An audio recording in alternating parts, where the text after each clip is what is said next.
Yo, what's up guys? Kamusta? Sa video na to, papalitan natin ng modified control panel yung stock ng L1300. Plus, lalagyan din natin ng release tool. Dito, natanggal ko na yung panel. Bali, assemble and installation ng gagawin natin. Sa pagbaklas ng panel, naka-upload siya sa group. Panoorin nyo na lang kapag tapos ng video na to. Simula na tayo guys. Ito yung stock panel. Sa likod niyan, merong 4 na tornilyo na kailangan tanggalin. Dito sa part na to, ipapass forward ko na yung pagtanggal ng tornilyo. After matanggal ng tornilyo, lapag natin, tapos tatanggalin natin yung cover ng panel board. Tapos tatanggalin din natin yung tornilyo ng post. Ayun yung sa cover, tapos hatakin lang yun. Yung wire na puti na yan, hatakin mo yan para matanggal yung post. Then, hihiwalay na natin yan. Stock post control. And tatanggalin natin yung button display. Kapag may L-shape sa kaliwa, hindi yon. Ikot nyo pa counterclock. Tapos makikita nyo yung button, ayan. Button niya ng power on and off. Diyan nyo siya ipupush. Tapos i-slide nyo yung sa bandang taas kaliwa. Pakaliwa yung slide nyo. Push tapos slide pakaliwa para mag-unlock siya dun. Ayan o, mag-unlock siya dyan sa may kanan. Ibababa nyo lang yan. Tapos makukuha na natin yung display. Tatanggalin na natin yung L-shape na panel na yan. Ang kailangan lang talaga natin yung button display. Then, ibabalik na natin yung panel. Tatandaan nyo lang yung dalawang to. Mabilis nyo makikita yan kasi ayun yung pinakamahaba. Dyan nyo lang ipapas yung board muna bago yung cover. Iikot ko lang siya pakaliwa para sumakto yung butas. Ayan yung butas ng board. Pagpasok dyan sa may dalawa na yan. Meron ding butas yung cover na ipapasok din dyan. Actually guys, pwede naman talaga siya sabay. Pinakita ko lang sa inyo na pwede rin nahiwalay. After nyan, ibabalik na natin yung 4 na tornilyo.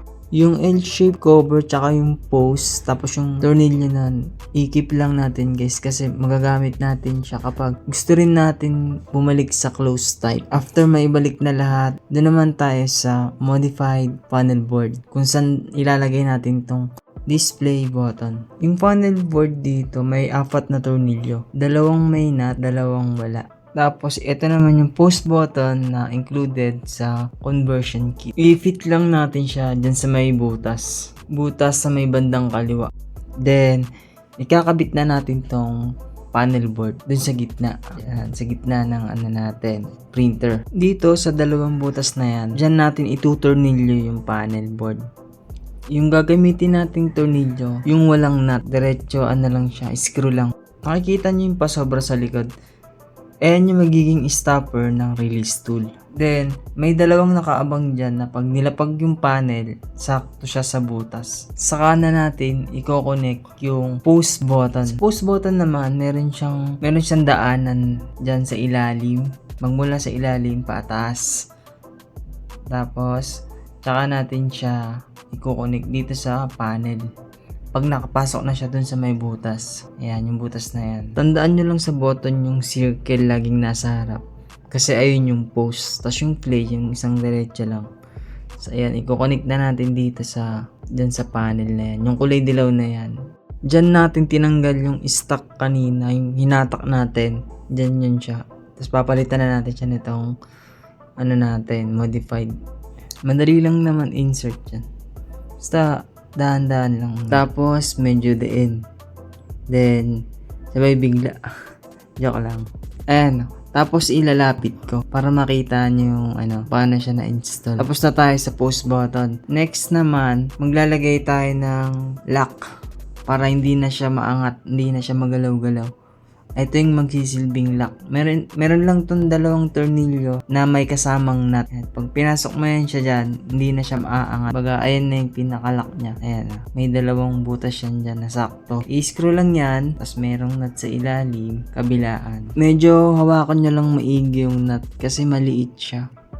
Mahirap din kasi tumalsik yung nut. Baka pumasok sa loob ng printer, magkaroon ba tayo ng problema. After makabit ng tornilyo niyan guys, ikakabit na natin yung flex ng control panel. Sa pagkabit naman ng flex ng control panel, dapat malinis yung mga yung mga gold niya. Ipasok niyo siya ng dahan-dahan, huwag niyo siyang pupwersahin. Pag nawala yung kulay blue niyan, o kaya man natanggal yung blue, magkakaroon tayo ng problema. Kaya dahan-dahan lang. Pag natapos na natin i-connect yung flex, tapos na yung installation natin ng control panel. Testingin na lang natin siyang i-turn on.